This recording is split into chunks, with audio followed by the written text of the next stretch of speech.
A relative of slain Palestinian-American journalist Shireen Abu Akleh said on Wednesday that the Biden administration's top diplomat refused her face-to-face appeal to push for a full U.S. investigation into the killing of the veteran television correspondent.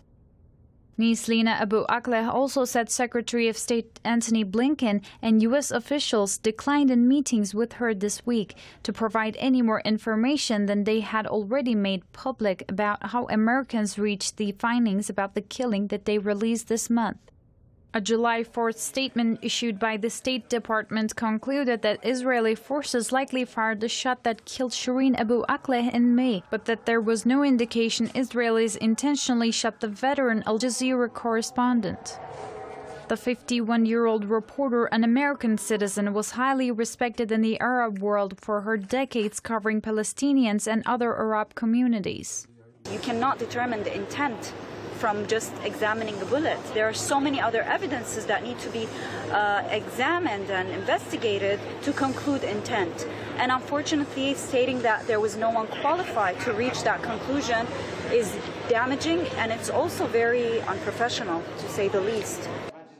Abu Akleh was shot and killed while covering an Israeli military raid on May 11th in the Jenin refugee camp in the occupied West Bank.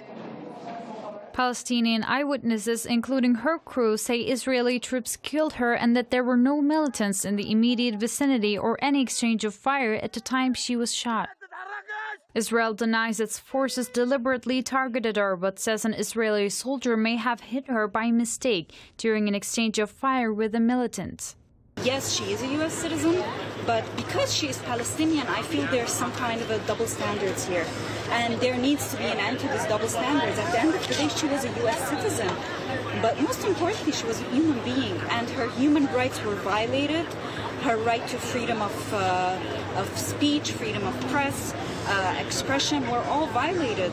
And her holding an American citizenship should grant her protection. It should grant her justice and accountability.